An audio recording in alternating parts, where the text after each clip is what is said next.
1월 5일 오늘의 말씀은 민수기 3장 40절에서 51절입니다. 여호와께서 또 모세에게 이르시되 이스라엘 자손의 처음 태어난 남자를 1개월 이상으로 다 계수하여 그 명수를 기록하라. 나는 여호와라. 이스라엘 자손 중 모든 처음 태어난 자 대신에 레위인을 내 돌리고 또 이스라엘 자손의 가축 중 모든 처음 태어난 것 대신에 레위인의 가축을 내게 돌리라.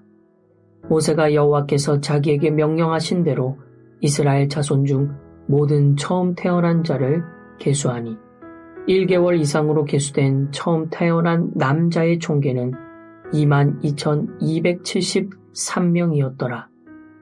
여호와께서 모세에게 말씀하여 이르시되 이스라엘 자손 중 모든 처음 태어난 자 대신에 레위인을 취하고 또 그들의 가축 대신에 레위인의 가축을 취하라. 레위인은 내 것이라. 나는 여호와니라. 이스라엘 자손의 처음 태어난 자가 레위인보다 273명이 더 많은즉 속전으로 한 사람의 5세겔씩 받되 성소의 세겔로 받으라. 한 세겔은 20계란이라. 그 더한 자의 속전을 아론과 그의 아들들에게 줄 것이니라. 모세가 레위인으로 대속한 이외의 사람에게서 속전을 받았으니 곧 이스라엘 자손의 처음 태어난 자에게서 받은 돈이 성소의 세겔로 1365세겔이라. 모세가 이 속전을 여호와의 말씀대로 아론과 그의 아들들에게 주었으니 여호와께서 모세에게 명령하심과 같았느니라. 민수기 3장 40절에서 51절 말씀을 함께 묵상하겠습니다. 이스라엘 백성은 20세 이상 남자만 60만 명 이상이 되었기에 아주 많은 백성이었습니다. 이렇게 60만 명이 함께 먹고 살려면 아주 조직적으로 진을 치고 이동해야 했습니다.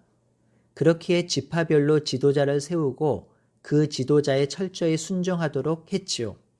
하나님께 제사 드리는 일도 그러합니다. 성막에서 매일 드리는 제사를 통해서 하나님의 임재를 경험하며 하나님 나라 백성임을 인식해야 했기에 이 제사를 드리는 일도 조직적이고 체계적으로 이루어져야 했습니다. 이에 하나님은 레위 자손의 수를 정확히 계수하여서 그 제사장의 일을 돕고 성막을 관리하는 일을 구체적으로 명시하신 것입니다. 이 하나님의 의도에 따라서 제사장과 레위 지파는 성막을 중심으로 동쪽에 모세와 아론과 그 아들들이 진을 치고 남쪽에 고앗 자손, 서쪽에 게르손 자손, 북쪽에 무라리 자손이 진을 쳤습니다. 이처럼 레위 자손의 직무는 제사장을 돕고 성막을 관리하며 제사 드리러 오는 백성을 돕는 일입니다. 하지만 레위 자손은 이 직무 말고도 아주 중요한 정체성을 가진 지파입니다. 오늘 본문의 내용은 이미 3장 11절에서 13절에 언급된 내용이며 그 내용을 좀 더 구체적이고 자세하게 다시 설명하고 있습니다. 그것은 바로 이 레위 지파가 이스라엘 백성의 첫 태생을 대신한다는 것입니다. 오늘은 그 의미를 좀 더 깊이 있게 살펴보도록 하겠습니다. 하나님은 모세에게 처음 태어난 1개월 이상 된 남자의 수를 계수하라고 하셨습니다. 이렇게 계수하는 목적은 전쟁에 나갈 자를 계수하려는 것이 아닙니다. 이 목적은 이스라엘 백성이 바로 하나님의 백성, 하나님의 소유임을 알려주기 위함입니다. 41절에 하나님께서 이스라엘 자손 중 처음 태어난 자 대신에 레위인을 내게 돌리고 또 이스라엘 자손의 가축 중 모든 처음 태어난 것은 대신에 레위인의 가축을 내게 돌리라고 명령하셨습니다. 하나님은 사람이든 짐승이든 태의 첫 열매는 모두 하나님의 것이라고 하셨지요. 짐승들의 경우 첫 태생을 하나님께 드리거나 정해진 값을 대신할 수 있었습니다. 하지만 사람의 경우는 그렇게 할 수 없었기 때문에 돈을 지불한다든지 다른 사람을 대신 드리게 되는 것이지요. 이러한 하나님의 명령은 오늘 본문 내용만 보면 아주 낯선 명령이지만 이 명령을 출애굽기 사건과 연결해서 생각하면 하나님의 명령과 의도를 정확히 알 수 있습니다. 하나님이 이스라엘 백성을 출애굽시킬 때 마지막 10번째 심판이 애굽에서 태어난 모든 첫 태생, 장자를 죽이시는 일이었습니다. 하지만 하나님은 문설주에 어린 양의 피를 바르면 장자를 살려주실 것이라고 하셨지요. 이 말씀에 순종한 이스라엘 백성은 장자의 죽음을 면했습니다. 이렇게 된 이후에 하나님은 출애굽기 13장 2절에 이렇게 말씀하셨지요.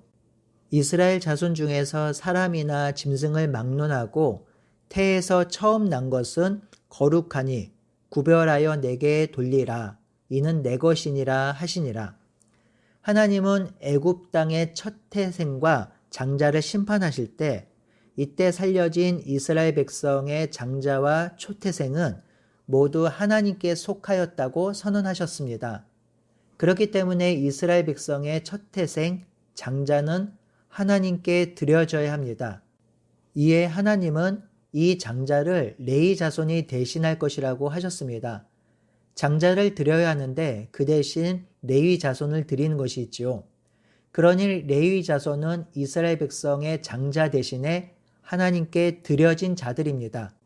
그래서 하나님은 레위 자손이 대신할 이스라엘 백성의 한 달 이상의 남자 아이의 수, 즉 장자의 수를 계수하라고 하신 것입니다. 모두 계수하니 22,273명입니다. 그런데 39절에 보니 레위 자손의 수가 22,000명입니다. 레위 자손의 수가 273명이 부족하죠. 어제 본문에서 살펴본 바와 같이 게르손 자손의 수가 7,500명, 고앗 자손의 수가 8,600명, 므라리 자손의 수가 6,200명이었지요. 모두 합치면 22,300명이 되지요. 그런데 39절에는 22,000명이라고 하였습니다.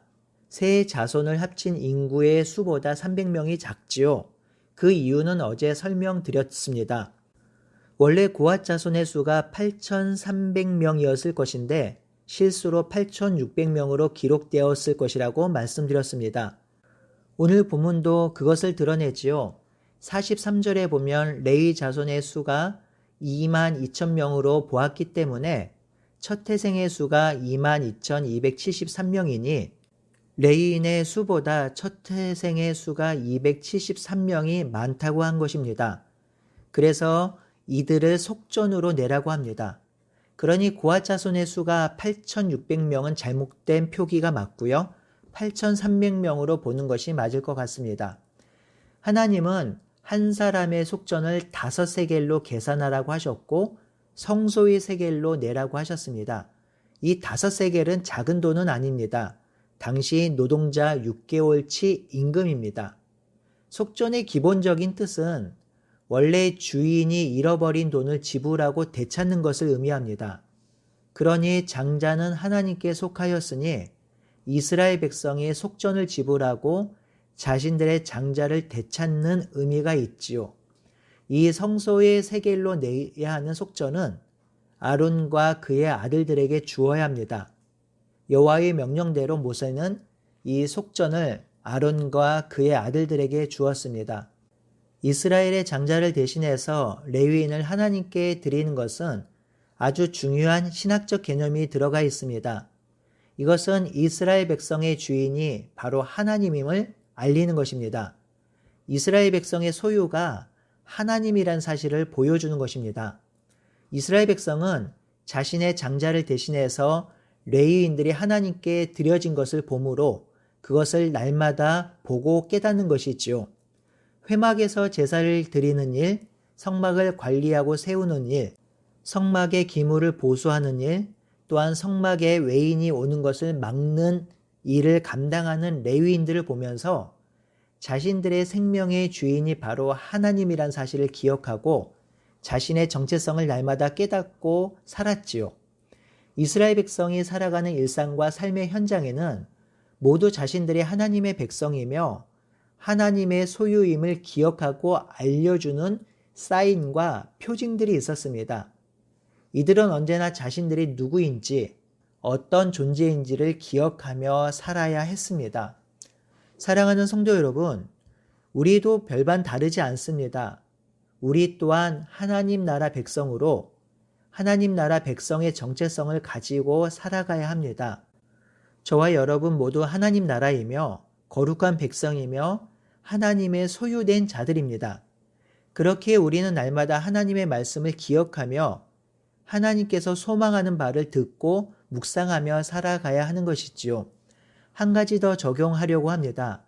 이스라엘 백성의 장자를 대신해서 레위인이 드려진 이 의미는 하나님의 구속사건과 연결이 됩니다. 죽음에 놓인 이스라엘 백성은 어린 양의 죽음으로 대신 살게 되었죠. 그리고 생명의 속전을 하나님께 드림으로 은혜로 구원하신 하나님의 능력을 기억하고 찬양하게 되었습니다. 그렇다면 우리의 속전은 누구인가요? 무엇인가요? 바로 예수 그리스도입니다. 예수님은 출애굽의 어린 양처럼 우리를 위해 죽으셨습니다. 이스라엘 백성의 장자 대신 드려진 레위인처럼 예수님이 우리를 위해 드려지셨습니다. 우리 모두는 예수님의 죽음으로 다시 살게 된 존재들입니다. 우리의 구원은 말로만 이루어진 구원이 아니라 우리 죄에 대한 대가를 지불하고 얻어진 구원입니다. 하나님의 아들이신 예수 그리스도께서 대신 속량하여 우리에게 허락된 구원입니다. 그러니 이 구원의 은혜를 묵상하며 기억하며 감사하며 살아가야 하지요. 이것이 성도의 도리입니다. 오늘도 예수님의 대속의 사랑과 은혜를 기억하며 살아가는 우리 모두가 되기를 바라고 소원합니다. 아멘.